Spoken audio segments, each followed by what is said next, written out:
გამარჯობა ეთერშია ქრონიკა 17-ზე გამოშვებაში ნახავთ. კერძო სექტორის მხარდამჭერი მმართველობით საქართველოს მთავრობა მსოფლიოს საუკეთესო 30 ათეულში და ევროპის საუკეთესო 20-ეულშია. ოპოზიციის დეზინფორმაცია ეუთოს საპარლამენტო ასამბლეის პარალელურად.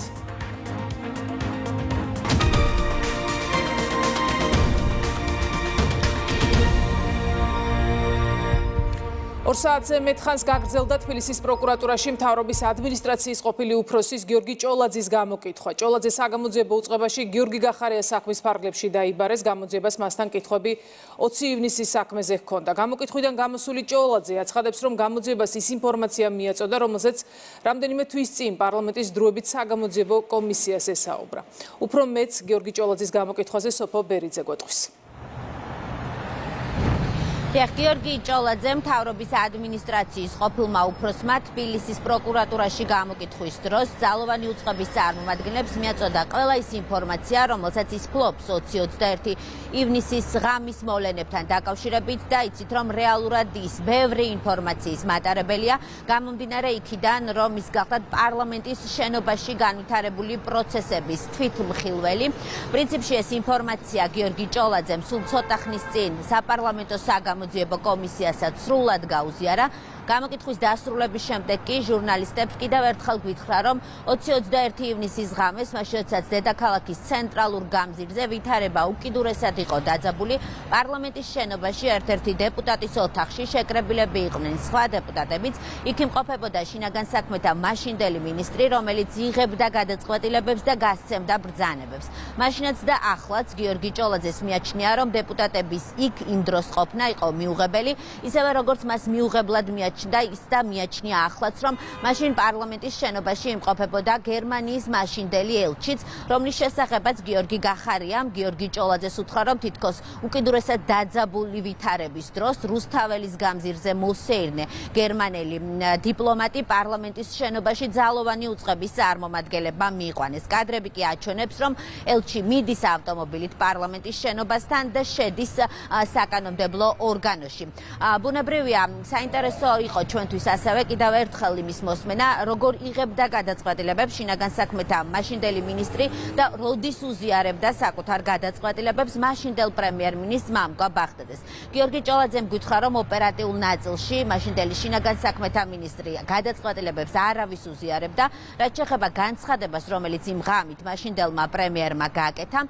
ჭოლაძე ამბობს, რომ განცხადების ფორმულირება ჩამოყალიბდა შინაგან საქმეთა მაშინდელი მინისტრის მიერ მაშინდელი პრემიერისთვის მიწოდებულ ინფორმაციაზე დაყრდნობით. ანუ ჭოლაძე ამბობს, რომ გახარიამ ბახტაძეს უთხრა, რომ ძალოვანი უწყება არ აპირებდა საპროტესტო აქციის დაშლას, თუმცა მას შემდეგ, რაც მამუკა ბახტაძემ ეს განცხადება გააკეთა, ამ განცხადებიდან რამდენიმე წუთში სწორედ საპროტესტო აქციის დაშლა დაიწყო.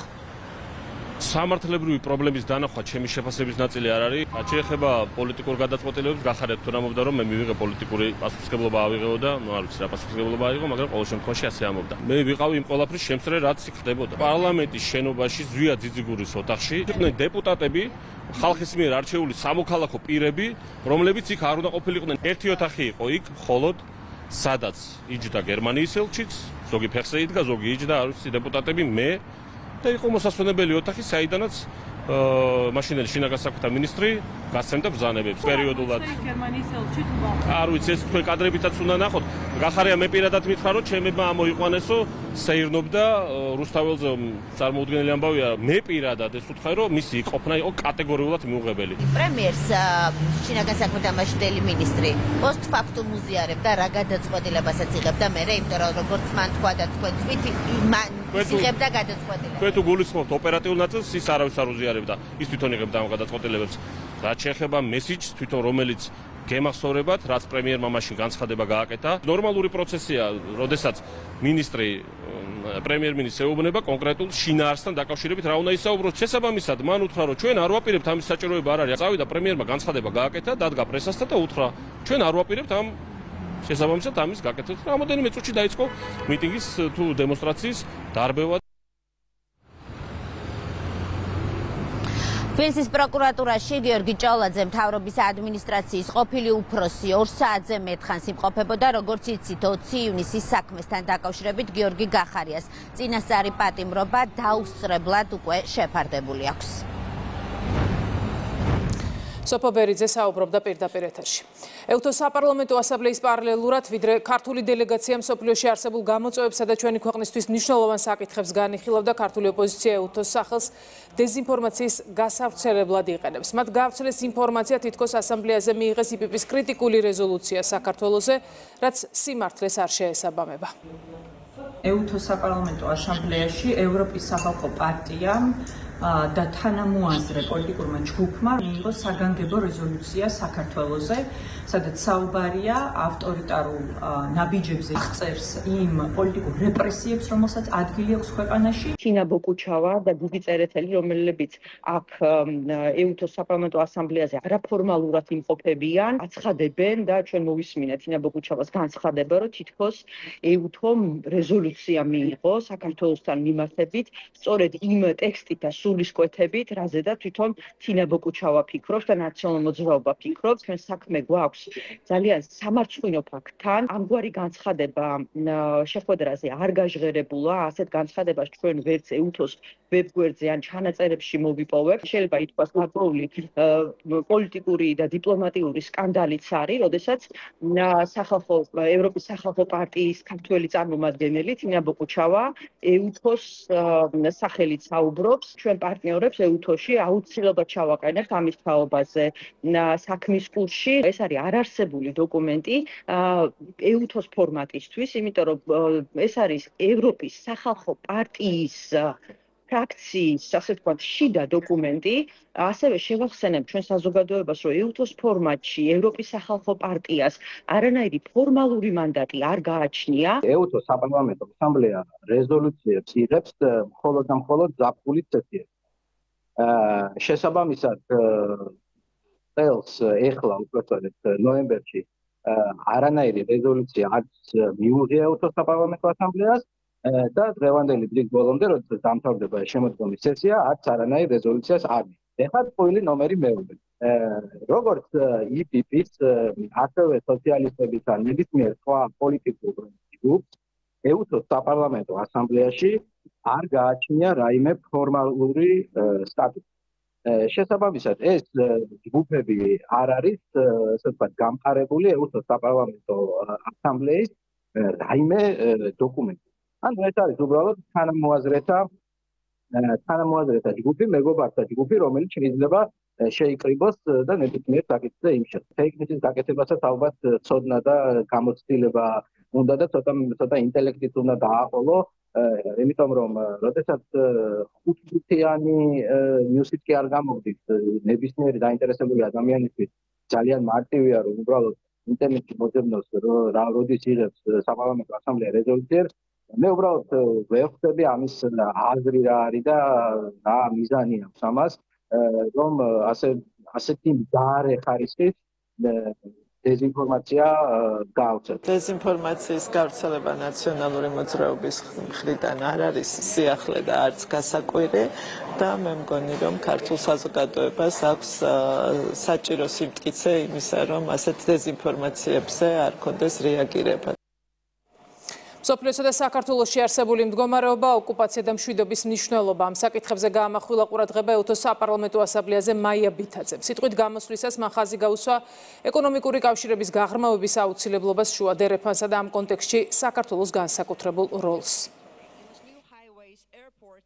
რუსეთის მიერ უკრაინის წინააღმდეგ მიმდინარე ომი და საქართველოს ტერიტორიის 20%-ზე მეტის ოკუპაცია ჩვენი რეგიონული უსაფრთხოების არქიტექტურაზე ძლიერ ზეწოლას ასახავს. ამ გარემოში წესებზე დაფუძნებული თანამშრომლობის გაძლიერება და სუვერენიტეტის ტერიტორიული მთლიანობის პატივისცემა და შიდა საქმეებში ჩაურევლობა არამხოლოდ სასურველი, არამედ აუცილებელია. ამ კონტექსტში საქართველო მიესალმება სომხეთსა და აზერბაიჯანს შორის სამშვიდობო პროცესში ბოლო დროს მიღწეულ პროგრესს. როგორც ისტორიული აბრეშუმის გზის სახელმწიფო საქართველო მზადაა დარჩეს ნეიტრალური და საიმედო პარტნიორი. ხელი შეუწყოს მდგრად დაკავშირებადობას და მდგრადობას მთელ ჩვენს რეგიონში. საქართველოს როლი შუა დერეფანში შთამბეჭდავი ტემპით იზრდება. მხოლოდ 2024 წელს სატრანსპორტო ნაკადის მოცულობა 62%-ით გაიზარდა, ხოლო რკინიგზის მოდერნიზაცია სწრაფად ზრდის მის გამტარუნარიანობას. ამავდროულად ახალი მაგისტრალების, აეროპორტებისა და საზღვაო პორტების პროექტირება და მშენებლობა წყალქვეშა კაბელის პროექტის სტრატეგიულ პოტენციალთან ერთად გაცილებით მეტს წარმოადგენს ვიდრე უბრალოდ ინფრასტრუქტურის განვითარებას. ისინი ქმნიან საქართველოს სტრატეგიული ეკონომიკური უსაფრთხოების საყრდენს, უზრუნველყოფენ ევროპასა და აზიას შორის უსაფრთხო და საიმედო მარშრუტს, ამცირებენ გეოპოლიტიკურ რისკებს და აძლიერებენ ინვესტორების ნდობას. მაგრამ კოლეგებო, ეს ყველაფერი შეუძლებელია ქვეყანაში მშვიდობის, გამჭვირვალე მმართველობისა და უცხო ქვეყნების მხრიდან სუვერენიტეტის პატივისცემის გარეშე, რაც ჰელსინკის დასკვნითი აქტის ძირითადი ვალდებულებებია. ბოლო დროს ზოგიერთმა აქტორმა სცადა ეუთოს ინსტრუმენტად გამოყენება საქართველოში საკუთარი ვიწრო პოლიტიკური მიზნებისთვის. ასეთი ჩარევა ძირს უთხრის ნდობას, აღვივებს პოლარიზაციას და ასუსტებს ჩვენს ორგანიზაციას. მხოლოდ სანდო მიუკერძოებელ ეუთოს შეუძლია შეინარჩუნოს სტაბილურობა, დიალოგი და თანამშრომლობა. საქართველო ატარებს საკუთარ ზომაზე გაცილებით დიდ ღირებულებებს, თავისუფლებას, სუვერენიტეტს, მშვიდობასა და დაკავშირებადობას. როგორც ქვეყანა, რომელიც ევროპისა და აზიის გზაგასაყარზე მდებარეობს, საქართველო მზადაა კიდევ უფრო გააღრმავოს თავისი როლი როგორც საიმედო პარტნიორმა და მნიშვნელოვანმა ჰაბმა. ხელი შეუწყოს უსაფრთხო ვაჭრობას, მდგრად მიწოდების ჯაჭვებს და საერთო კეთილდღეობას მზარდად კომპლექსურ მსოფლიოში. ევროკავშირი ქართული არასამთავრობოებისთვის დაფინანსებას აორმაგებს და მათთვის ამ ფულის გადასაცემად კონკრეტულ გზებს ეძებს. ამის შესახებ გაფართოების საკითხებში ევროკომისარმა მარტა კოსმა ევროკავშირის გაფართოების ფორუმის თემატურ დისკუსიაზე განაცხადა. რა შეფასებები კეთდება თბილისში, ამას ანუკი ჩხიკვაძე გვეტყვის. ევროკომისარი საკუთარ განცხადებაში პირდაპირ ამბობს, რომ ევროკავშირისთვის პრობლემაა ის ფაქტი, რომ საქართველოს ხელისუფლება დასავლეთიდან წამოსულ თანხებს და ამ თანხების მიზნობრიობას აკონტროლებს. მარტა კოსი ამბობს იმასაც, რომ ახლა ევროკავშირი საქართველოში მდიდარი ენჯოების დაფინანსებისთვის ახალ გზებს ეძებს, ანუ იმ ადამიანების დაფინანსებისთვის, რომლებიც ქვეყანაში რადიკალური აქციების ერთ-ერთი მთავარი ორგანიზატორები არიან. ქართული ოცნებისთვის ევროკომისრის ეს სკანდალური განცხადება პირდაპირ მიუთითებს იმაზე, რომ ახლა ევროკავშირი საქართველოში კანონის გვერდის ავლით ცდილობს არეულობისა და დესტრუქციული პროცესების დაფინანსებას, რაც ქვეყნის სუვერენიტეტსა და შიდა საქმეებში ჩარევა. ამ ფონზე კი გასაკვირი აღარც არის ის კრიტიკა, რომელიც საქართველოს და ხელისუფლების მისამართით ევროკავშირიდან გამჭვირვალობის კანონის მიღებისას ისმოდა. რაც შეეხება საქართველოს სამოქალაქო საზოგადოების მხარდაჭერას, ძალიან რთულია ახლა ამის გაკეთება, რადგან მთავრობა ზედმიწევნით აკონტროლებს, ვის ვაძლევთ თანხას. თანხები არსებობს, გავაორმაგეთ კიდეც და კიდევ ვაპირებთ გავზარდოთ, თუმცა ახლა ვეძებთ, როგორ გადავცეთ თანხა ისე, რომ ზიანი არ მივაყენოთ მათ არსებობას. ეს არის სკანდალური განცხადება, ვინაიდან ევროკომისარი პირდაპირ აღიარებს, რომ თურმე ეძებენ კანონის გვერდის ავლის გზებს, რათა მოხდეს დაფინანსება არა სამოქალაქო საზოგადოების სინამდვილეში, არამედ აგენტურული ქსელის და ეს ნიშნავს, რომ უნდა მოხდეს დასპონსორება ჩვენს ქვეყანაში ძალადობის, ექსტრემიზმის და შიდა ტერორიზმის, რაც დაუშვებელია და ფაქტობრივად ამის აღიარებით ჩვენებას იძლევა, მაგრამ აქედან ისიც ჩანს, რომ დღეს ჩვენი ხელისუფლების მიერ ჩვენი ქვეყნის სუვერენული ინტერესები არის დაცული, ქართული დემოკრატია არის დაცული და როგორც არ უნდა ეცადონ ამ ქვეყნის შიდა თუ გარე აქტორები ძირი გამოუთხარონ ჩვენს სახელმწიფოსა და სუვერენიტეტს, ამას ვერასდროს ვერ შეძლებენ. დასაფინანსებლად არანაირი გზების ძებნა არ არის საჭირო, საჭიროა რომ დაფინანსება იყოს გამჭვირვალე და საქართველოს სახელმწიფო მიცოდეს რაში და როგორ იხარჯება თანხა და თუ სწორედ ეს არის რისიც ეშინიათ და რასაც უფრთხიან, პირდაპირ გვეუბნებიან, რომ მათ სურთ ყველაფრის გვერდის და კანონის გვერდის ავლით დააფინანსონ NGO სექტორი, ასევე შეგახსენებთ NGO სექტორის ძირითად საქმიანობას, ეს არის საქმიანობა სიძულვილის, არეულობის და გადატრიალების მცდელობის ორგანიზება და მასში მონაწილეობა და სწორედ როდესაც ასეთი NGO-ების ალტერნატიულ და შემოვლითი გზით დაფინანსებაზე საუბრობს ქალბატონი მარტა კოსი. საჯარო განცხადებებში გამჭვირვალობის მომხრე, თუმცა პრაქტიკაში ფინანსების დამალვის მხარდამჭერი მარტა კოსის ამ სკანდალური აღიარებით რამდენიმე დეტალი გამოიკვეთა, ის რომ ევრობიუროკრატებს დასავლეთიდან წამოსული თანხების მიზნობრიობის გამჟღავნება ასე აშინებთ და ისიც რომ ამ თანხების დამალვის მიზნით არც კანონის გვერდით ავლაზე ამბობენ უარს. ეს ანუკი ჩხიკვაძე იყო. გავლენიანი საერთაშორისო ორგანიზაციების შეფასებებს, რომელიც სხვადასხვა სფეროში საქართველოს წინსვლას ადასტურებს, ამჯერად ევროკომისიის განახლებული ანგარიში დაემატა. ევროკომისიამ ევროპის ეკონომიკური პროგნოზი გამოაქვეყნა. ანგარიშის მიხედვით საქართველოს ეკონომიკური ზრდა 2025 წელს 7.3% იქნება. ამავე ანგარიშის თანახმად უკრაინასა და მოლდოვაში მხოლოდ 1.6%-იან ეკონომიკურ ზრდას პროგნოზირებენ. მიუხედავად იმისა, რომ ყველა კვლევისა და ანგარიშის მიხედვით საქართველო მოწინავე პოზიციებზეა და მნიშვნელოვნად უსწრებს ევროკავშირის კანდიდატ ქვეყნებს, რამდენიმე დღის წინ ევროკავშირის ელჩმა თქვა, რომ ევროკავშირის გაფართოების გზაზე უკრაინაც და მოლდოვაც გაცილებით წინ არიან საქართველოზე. მსგავსი განცხადებები მმართველი გუნდის შეფასებით ბრიუსელის პოლიტიკური დღის წესრიგიდან გამომდინარეობს და ორმაგი სტანდარტის ნათელი მაგალითია.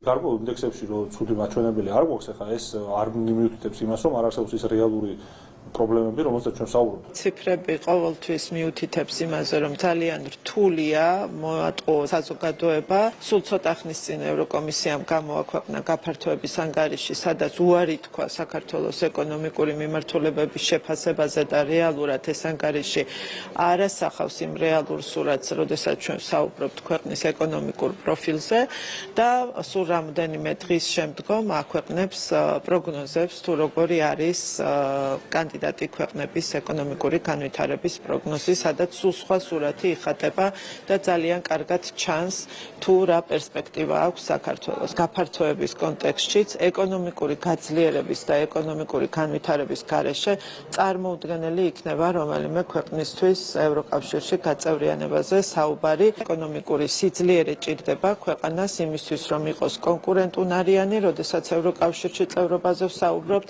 შეძლოს იმ რეფორმების გატარება, რაც სჭირდება ევროკავშირში წევრობა. საქართველო არის მართალი, როდესაც ამბობს, რომ ჩვენი ქვეყანა 2030 წელს იქნება ყველაზე მეტად მომზადებული ევროკავშირში წევრობისთვის. საქმე გვაქვს კიდევ ერთხელ პოლიტიკურ манипуляციასთან ამ შემთხვევაში, იმიტომ რომ ერთის მხრივ გვესმის ეს პოლიტიკური ხმადაღებული განცხადებები, მეორეს მხრივ მათსავე სტატისტიკაში, არათუ სხვა საერთაშორისო ორგანიზაციების მათსავე ევროკომისიის მიერ გამოქვეყნებულ შეფასებებშიც ქვეყანა ლიდერობს უამრავი მიმართულებით. მაგრამ აქ მარტო ეკონომიკურ სტატისტიკაზე არ არის საუბარი. აქ არის საუბარი მაგალითად კორუფციასთან ბრძოლაზე, მმართველობის სტანდარტებზე, კეთილსინდისიერებაზე, ხელისუფლების, სახელმწიფო ინსტიტუტების გამართულად ფუნქციონირებაზე, ანუ იმ კრიტერიუმებზე, რომლითაც ფასდება ქვეყნის ფუნდამენტური მდგომარეობა. შესაბამისად, ბუნებრივია ეს არის ჩვეულებრივი ორმაგი სტანდარტი. Eagle Hills-ის მასშტაბურ საინვესტიციო პროექტზე ოპოზიცია ხელშეკრულების სრულად გასაჯაროებას ითხოვს. განსაკუთრებით აქტიურობს ლელოს ლიდერი. მმართველი გუნდი განმარტავს, რომ მსგავსი ტიპის ხელშეკრულებები კომერციული სტატუსით გრიფირებას ექვემდებარება. ეს ის შემთხვევაა, როცა ინვესტორს არ სურს სხვა ქვეყნებთან მოლაპარაკებების პარალელურად საქართველოსთვის მიცემული პირობები გასაჯაროვდეს. ეკონომიკის სამინისტროში ხაზგასმით ამბობენ, რომ სახელმწიფო ამ მასშტაბური პროექტის სრულუფლებიანი პარტნიორია. Eagle Hills-ი ოპერირებს არაერთ ქვეყანაში 15-ზე მეტი მიმდინარე პროექტი აქვს და დაგეგმილი აქვს არაერთი პროექტი. შესაბამისად, რა თქმა უნდა, მათი ინტერესია პირველ რიგში, რომ ის დეტალები, რომელიც თითოეულ სახელმწიფოსთან ფორმდება კონკრეტული პროექტების ფარგლებში, არ იყოს საჯარო, რათა მათ ჰქონდეთ საშუალება სხვა პროექტებზე თავისუფალი მოლაპარაკების წარმოების. ბევრი პროექტი, ბევრი რეფორმა, რომელიც ამ ქვეყანაში ხორციელდება, მათ შორის ეკონომიკის მიმართულებით და რომელსაც მოაქვს კონკრეტული სარგებელი ადამიანებისთვის, როგორც წესი ხდება სამიზნე გარკვეული პოლიტიკური ძალებისთვის, მათი დისკრედიტაციის მიზნით და სამწუხაროდ Eagle Hills-ის პროექტიც არ აღმოჩნდა გამონაკლისი და ჩვენ ვხედავთ საკმაოდ ინტენსიურ შეტევას სხვადასხვა მიმართულებით, რომელიც აბსოლუტურად მოკლებულია საფუძველს, არის манипуლირება ციფრებით, არის манипуლირება ნაციონალური და ეროვნული საკითხებით, აბსოლუტურად საფუძველს მოკლებულია. კიდევ ერთხელ მოსახლეობას უნდა აუხსნათ, რომ სახელმწიფო არის სრულუფლებიანი პარტნიორი ამ პროექტის, აქ არ არის სახელმწიფოს როლი მხოლოდ შემოფარგლული ნებართვების გაცემით, არამედ არის პარტნიორი 33%-ის მფლობელი, სახელმწიფო წარმოდგენილია მმართველობით რგოლებში, სამეთვალყურეო საბჭოში, მენეჯმენტის დონეზე, ამიტომ ყველა ინტერესი სახელმწიფოსის, ჩვენი მოქალაქეების იქნება მაქსიმალურად დაცული და ეს არის უზრუნველყოფილი იმ შეთანხმებებით, რომლებიც გაფორმდა სახელმწიფოსა და Eagle Hills შორის. გარეჩარევებისგან, დეზინფორმაციისგან და ამომრჩევლის ნებაზე ზემოქმედებისგან დაცვა. ეს არის მთავარი არგუმენტები, რომელთა გამოც მმართველი გუნდი საარჩევნო კოდექსში ცვლილებების შეტანას გეგმავს. ამ ცვლილებებით უცხოეთში მყოფი საქართველოს მოქალაქეებისთვის არჩევნებში ხმის მიცემის წესი იცვლება. ქართულ ოცნებაში აცხადებენ, რომ უცხოეთში მცხოვრებ საქართველოს მოქალაქეებს ხმის მიცემის უფლება არ ეზღუდებათ.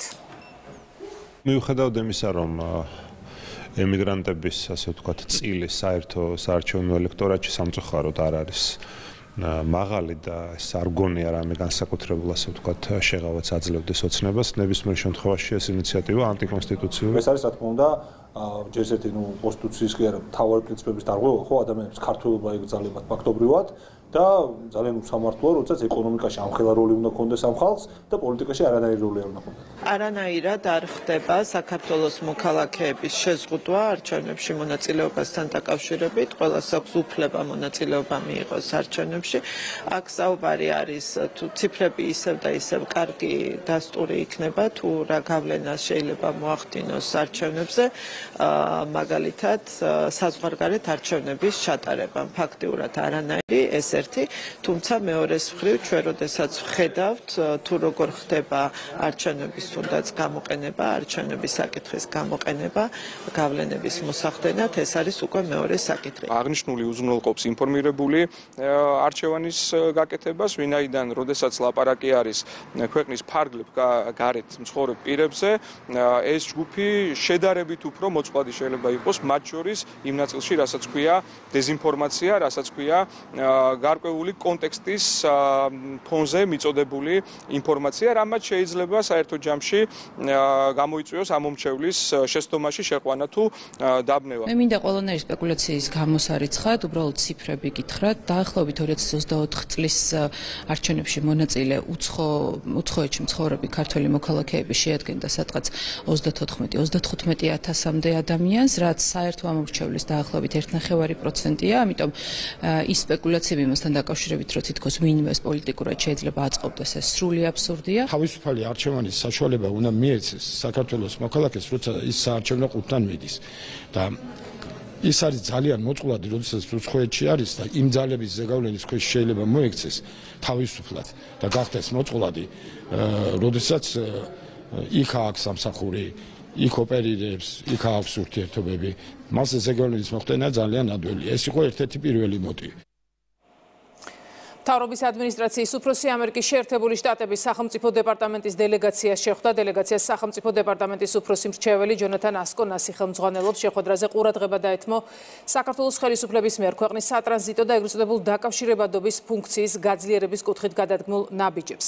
ლევან ჟორჟოლიანმა მათ ინფორმაცია მიაწოდა იმ მნიშვნელოვანი ინვესტიციების შესახებ, რომელთაც საქართველოს მთავრობა აღნიშნული ფუნქციის განვითარების მიზნით სარკინიგზო, საგზაო და საპორტო ინფრასტრუქტურაში ახორციელებს. მთავრობის ადმინისტრაციის უფროსმა აღნიშნა, რომ საქართველოს მთავრობა ამერიკის შეერთებულ შტატებთან ურთიერთობების დღეს არსებული დონით კმაყოფილი არ არის და კიდევ ერთხელ ადასტურებს მზადყოფნას სტრატეგიული პარტნიორობის სუფთა ფურცლიდან კონკრეტული გზამკვლევით განახლებისთვის. შეხვედრაზე განიხილეს საქართველოს პოზიცია ეგრეთ წოდებულ ტრამპის მარშრუტთან და მის პოზიტიურ ეფექტთან დაკავშირებით. დადებითად შეფასდა საქართველოს როლი სომხეთსა და აზერბაიჯანს შორის ურთიერთობების ნორმალიზების თვალსაზრისით.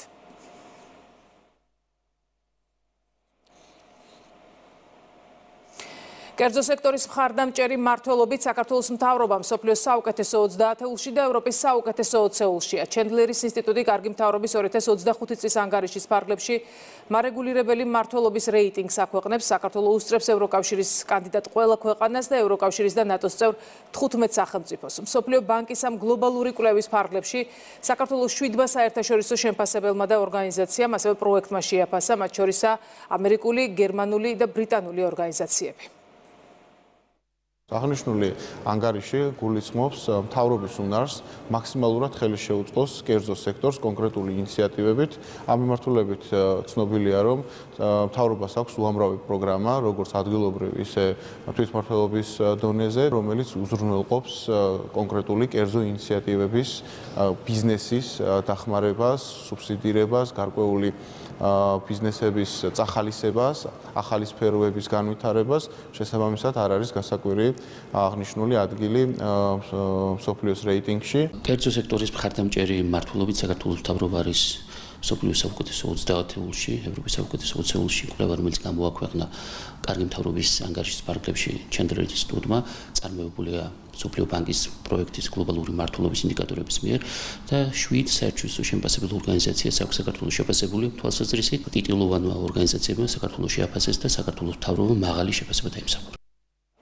სავაჭრო ეკონომიკური ურთიერთობები და ბიზნეს სფეროში კავშირების გაძლიერება განიხილეს საქართველოს საგარეო საქმეთა მინისტრმა და ქნესეთის თავმჯდომარემ შეხვედრაზე ისაუბრეს ორი ქვეყნის პარლამენტებს შორის ურთიერთობების კიდევ უფრო გაღრმავებაზეც. მაკა ბოჭორიშვილი ისრაელში ოფიციალური ვიზიტის პარკლებში შეხვდა ასევე საგარეო საქმეთა მინისტრს, უსაფრთხოების და სოფლის მეურნეობის მინისტრებს.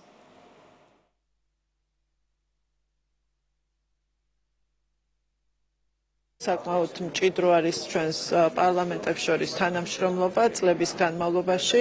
რა თქმა უნდა, ეს სასიამოვნოდ და კარგად აისახება ჩვენს ურთიერთობებზე და ვისაუბრეთ სამომავლოდ, როგორ უნდა გაგრძელდეს ეს თანამშრომლობა ორი ქვეყნის საკანონმდებლო ორგანოებს შორის.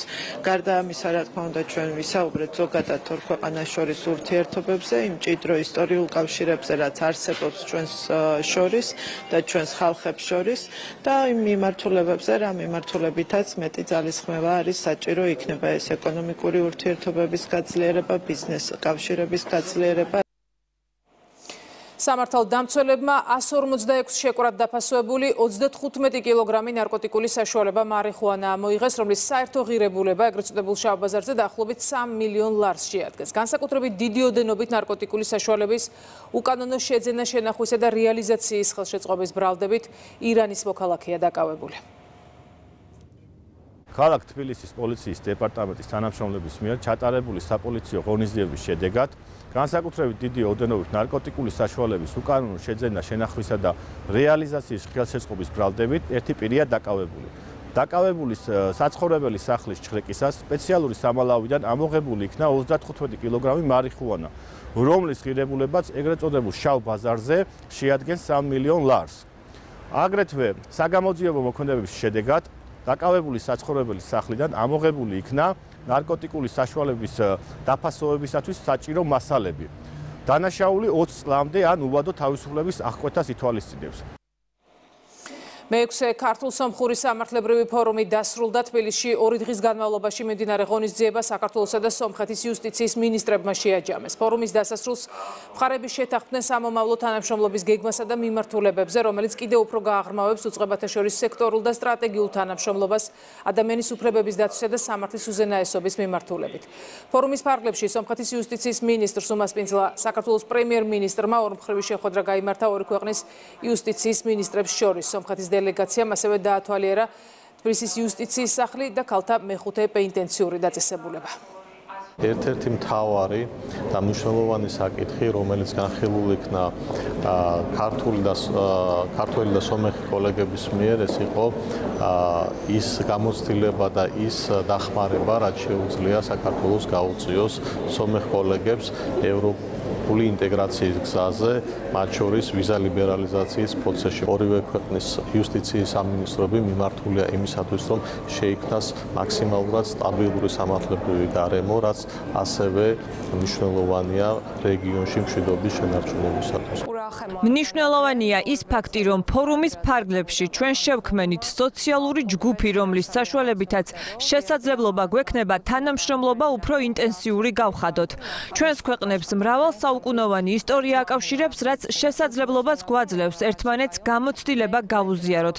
იმის გათვალისწინებით, რომ ქართულმა მხარემ უკვე გაიარა ვიზა ლიბერალიზაციის მიღების პროცესი, ჩვენთვის მნიშვნელოვანია თქვენი გამოცდილების გაზიარება. ამ პროცესში მეტად ჩართულობა და მომავალში შეცდომების თავიდან არიდება.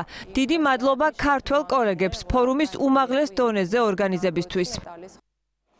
2025 წლის მესამე კვარტალში სამაცივრე მეურნეობებიდან ექსპორტზე 11 მილიონ ლარზე მეტის პროდუქცია გავიდა. ინფორმაციას სტატისტიკის ეროვნული სამსახური ავრცელებს. უწყების ინფორმაციით საზღვარგარეთ ძირითადად მოხდა ქათმის ხორცის, ხილის და ბოსტნეულის რეალიზაცია. წლის ქვეშ კიდე სხვა. მიმდინარე წლის მესამე კვარტლის მდგომარეობით საქართველოში 312 ერთეული სამაცივრო მეურნეობა ფიქსირდება, რომელიც ინახავს და ასაწყობებს 108,000 ტონაზე მეტ პროდუქციას. წინა კვარტლის საშუალო თვიური მონაცემების მიხედვით აქ დასაქმებული გახლავთ 1740 ადამიანი. რაც შეეხება პროდუქტებს, რომელსაც ინახავს ეს მეურნეობები, გახლავთ უმეტესად ქათმის ხორცი, მესამედი მოდის ქათმის ხორცზე, 20%-ზე მეტი არის ხორცი და ხორცის პროდუქტები, ასევე ხვდებით 19%-იანი წილით თევზეულს, ხილბოსტანს, არის ძის პროდუქტები მცირე რაოდენობით. რეალიზებული პროდუქციის 5.4%-ზე მეტ შეადგენდა საექსპორტო პროდუქცია, რაც 11.1 მილიონ ლარზე მეტი გახლავთ. ძირითადი პროდუქცია, რომელიც გავიდა ექსპორტზე, იყო თევზეული, ხილი და ბოსტნეული.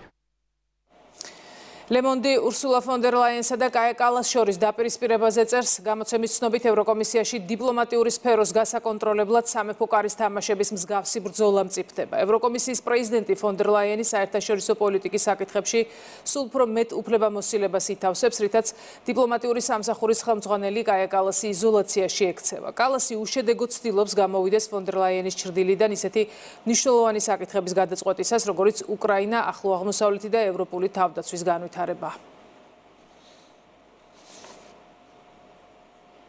როიტერსის ცნობით, ხვალ თურქეთში ვოლოდიმირ ზელენსკი დონალდ ტრამპის სპეციალურ წარმომადგენელ სტივ ვიტკოფს შეხვდება. მოლაპარაკების მთავარი თემა უკრაინაში ომის დასრულების პერსპექტივა იქნება. დროებით შეჩერებული სამშვიდობო პროცესის გააქტიურების შესახებ განცხადება გააკეთა უკრაინის პრეზიდენტმა. ზელენსკის თქმით, კიევი თურქეთში პარტნიორებს ომის დასრულებისთვის საჭირო წინადადებებს გააცნობს.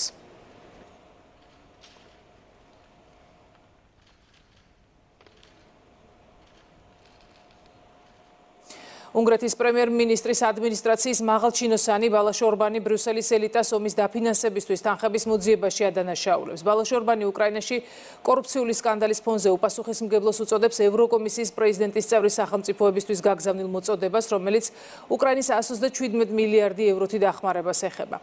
როდესაც ევროპული ოჯახები ინფლაციასა და ეკონომიკურ არასტაბილურობას ებრძვიან, ბრიუსელი კორუფციით და გამჭვირვალობის ნაკლებობით დაჩრდილულ სამხედრო ძალისხმევაში გეგმავს მილიარდობით ევროს ჩადებას, წერს ბალაშ ორბანი.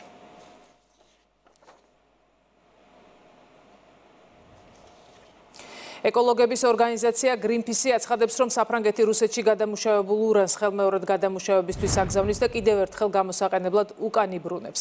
ბირთვული ენერგეტიკის სფეროში ორ ქვეყანას შორის თანამშრომლობას Greenpeace უკრაინაში მიმდინარე ომის ფონზე მორალურად გაუმართლებელს უწოდებს.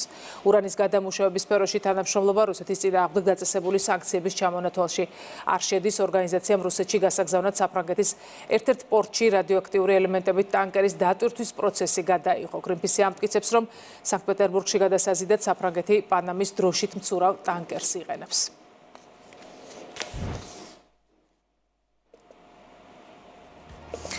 ქრონიკა 17-ზე დასრულებულია. რამდენიმე წუთში იმედის ეთერს ნატია სორდია განაგზობს სტუმრებთან ერთად. მე ხვალამდე გემშვიდობებით ნახავთ.